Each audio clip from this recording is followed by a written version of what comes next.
It was wonderful to hear that song. It's gorgeous, isn't it? Oh, it's wonderful. Yeah. Probably has no bearing, of course, whatever, on Martin Sherman's Rose. We do find tenuous little connections when we sit, I suppose, at the desk in a radio studio. But the fact of the matter is, Rose, the play itself, is quite harrowing, really, isn't it? Well, there's an aspect to it that is harrowing, but it also has a great deal of humor in it. And but mostly what it does is deal with the contradictions that exist today with the Palestinian and Israeli conflict. And it gives a kind of very human face to that, to those contradictions. Now, you're very familiar with the play. You've performed it in the past, I know. Indeed, I am very familiar with it. I did it at the National for about 6 months and rep, and then toured, had a little tour around England with it, and then in New York, and then I've done it all over the United States, in Athens, the island of Cyprus, and now here in Cyprus, and in April I'm doing it in Israel. Okay, and but you're going to sort of do it in not as a play as such, I think, but what do you call it? A concert reading? Yeah, we call it a concert reading. That's what well, first when I did it originally, I didn't do it as a concert reading. But this concert reading has full production values.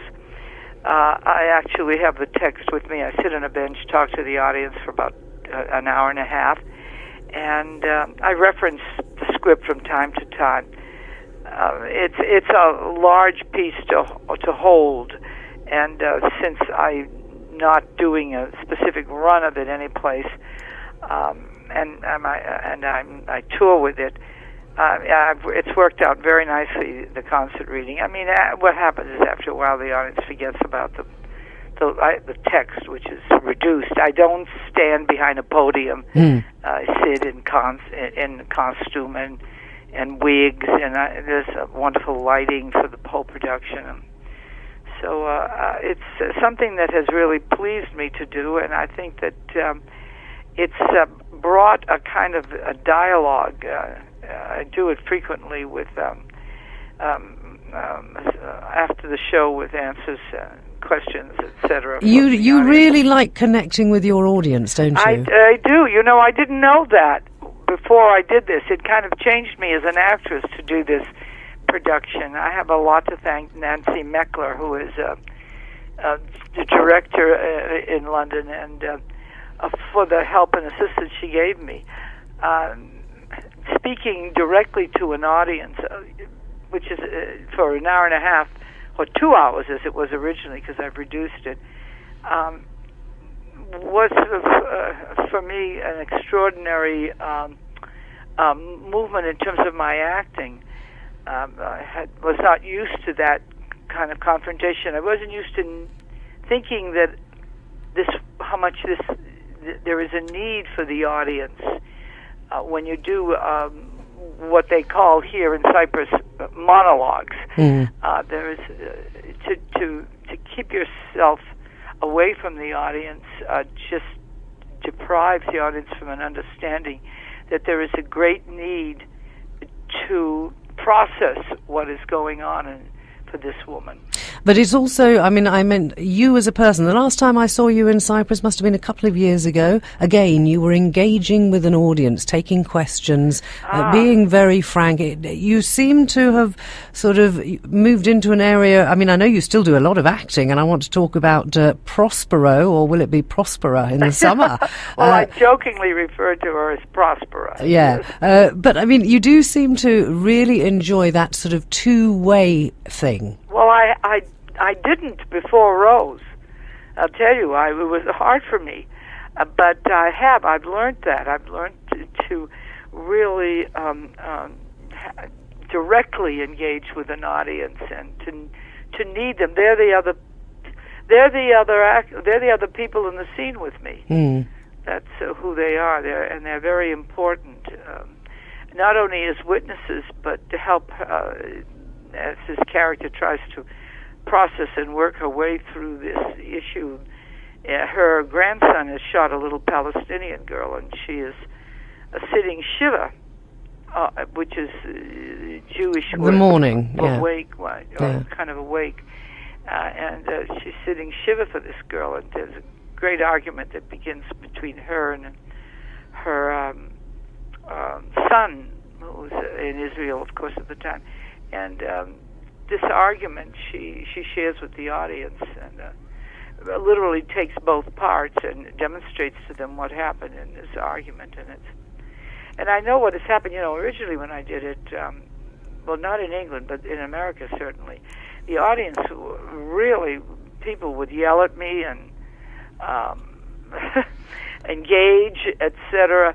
But now that doesn't happen. I think time has caught up with the play, actually, and people really are drawn into what they too understand of the contradictions in the situation. And I guess we're more aware of those contradictions now because of the coverage that we see in our living rooms on a daily basis. So can we move on to Prospera, as you'll call her? Sure. I mean, you've played a female King Lear in the past as well, so I'm sure that playing a female Prospero in The Tempest in the summer isn't going to be any sort of problem whatsoever, but I'm fascinated by the idea of a female King Lear. Yes, I did it with the Shakespeare & Company, which is where I'm doing Prospero. And there's a company in New York that wants to do Lear, and we're doing a workshop of it actually in May. Hopefully it'll happen.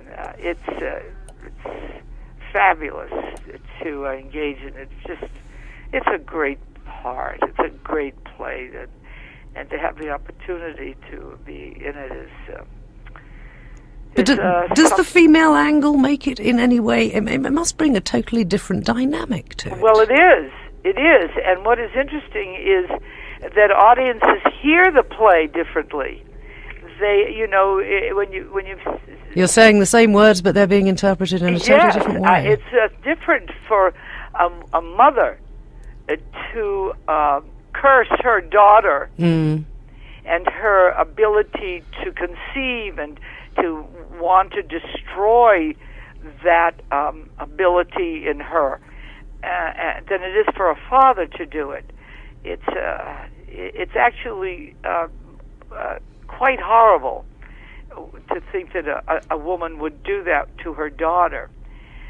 It's horrible to think that a father would do it, but for a woman, because she herself has known what it is to give birth and to have children. You sound as if you're fascinated by the psychology of the parts you play, and I would suggest that that's why you've been so successful at playing them, because if you can get into the psyche of your character, then you can bring so much more to it, can't you? Yes, and of course, always. The other thing is the age that Lear is at, and what is happening to him. The mind isn't working that well, and Lear knows it.